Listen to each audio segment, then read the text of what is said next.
Okay, welcome back. So last video we played around with the setup function a little bit, and we realized that we didn't like running the serial.println method in the setup function. It didn't like being called from there, so that's okay. Let's do something fun though. I looked in the instructions for Arduino, and I did not see anything about how to make a custom method. And that's okay. Um, it's not in the language reference.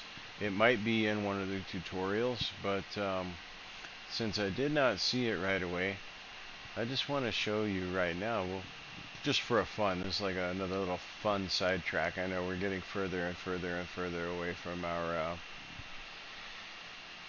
model house. But what we're going to do is going to make a custom method real quick. We're going to try it out because if you don't know how to do this, then it'll probably be a little fun for you. And we'll just call it my method. My method. Okay, so that's what the method looks like, right?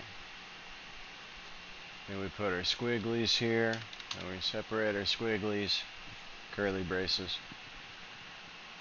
And then what I want to do is all of these, I want to cut that and paste it right inside my method. Right?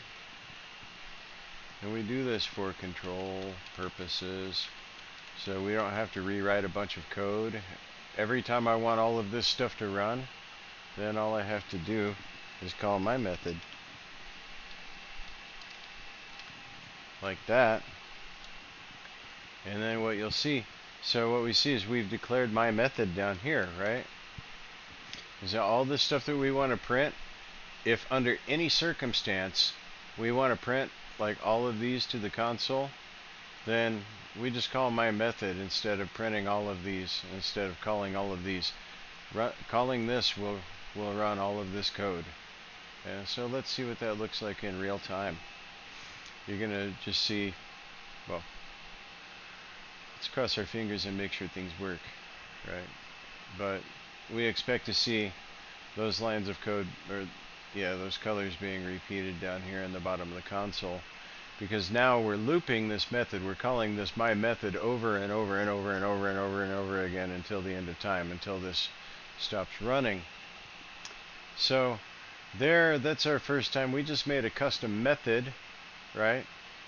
And within the method, actually, I'm sorry, it's a custom function. It's not a method. I did it wrong. I did the whole. Oh, I'm so horribly wrong. Look, we'll do it this way. My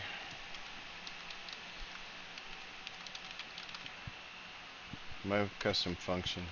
Now we'll run it. It's not a method because it's not attached to a class or an object. Oh, so now up here we'll have to call my custom function. So we have to define it down here, and if we change the name down here, my custom function, then we have to call the different names. So you see this is calling this function, right? All that long-windedness. Let's do it. Let's do it. Let's do it. Run that okay. But anyway, you see that changing the name isn't going to change the operation. You can tell that for sure, as long as you change it in both places, right? So my custom function is going to continue to print these this list of colors in the serial monitor as soon as. Anywho, my point. Oh, there we are. My point is that we are now. You've written a custom function. Now you know how to declare a function. As long as it doesn't need to return anything, you can just declare it with void, and then declare your function, and then put all your code inside here, and then up here you call your function. Make sure your parentheses are closed. So that parenthesis right there, or curly braces, that closes that curly braces, right? This is the opening tag, this is the closing tag, so it runs everything in between, right? And then up here you call it, and then it shows up in your console. So this is how we're making sure that our equipment works. And today we made a custom function. Alright, that was fun.